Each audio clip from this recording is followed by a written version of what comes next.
And joining me now to speak on the updates of the Niger coup and calls for reinstatement of ousted President Bazoum is global affairs analyst Collins Nweke. Mr. Nweke, thank you for joining us on The World Now. Interesting development since the last time we spoke.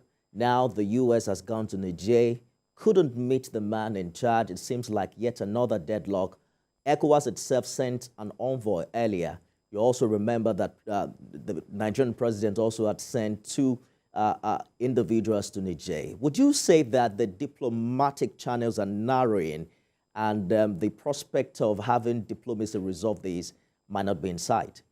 Well, diplomacy will continue to have its chance because, at the end of the day, military intervention will be the very, very last option that anybody must hesitate to have. Now, there are indications that, there was a sort of top-bottom approach in, deploying diplomacy, but also mediation.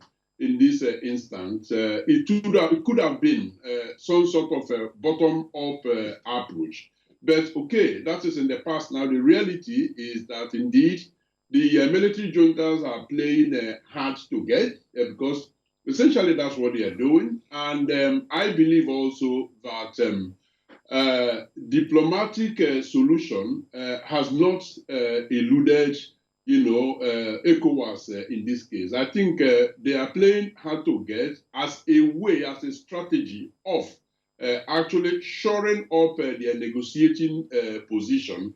But of course, the diplomats know this, and I believe that they will continue on that path for quite a while.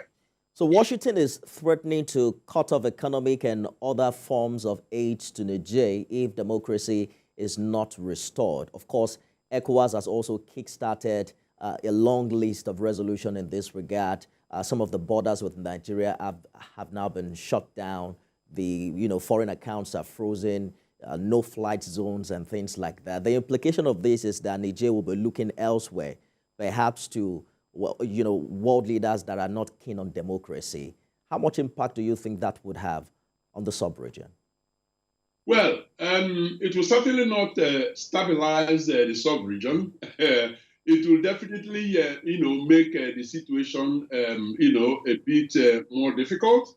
Now, your reference to, trying to ally with, rogue governments, anywhere in the world that they can find one, is already happening. I mean, we could see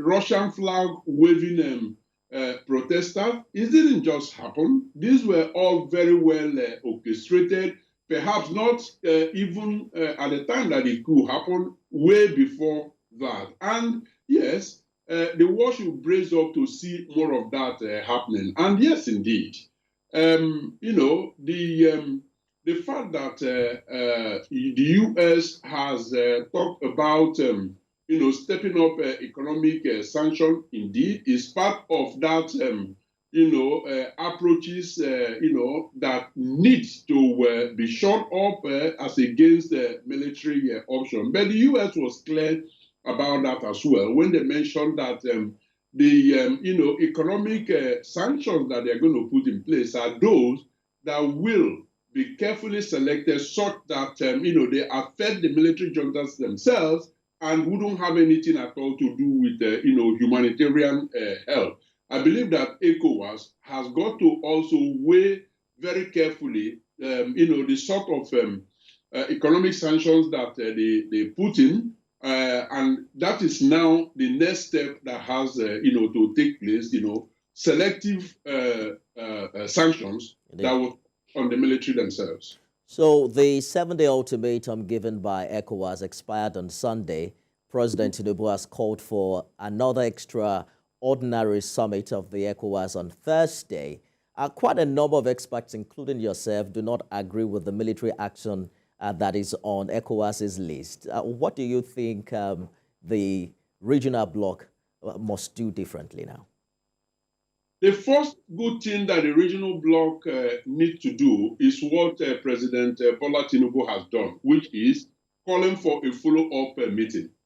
That follow-up meeting, of course, you and I, as ordinary mortals, have, are not privy to the content, what exactly they will be discussing. But one can only hope that the meeting will not be devoted to, sharpening their, plans for military intervention. Rather, it should focus more on mediation, on continued diplomacy, and indeed other forms of economic sanctions that will actually dent a very strong blow on the military juntas themselves.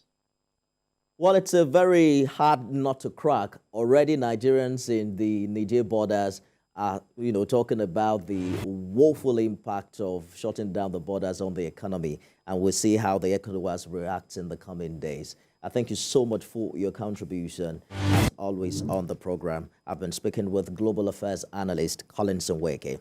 Good to see you, Mr. Nweke. Thank you for having me.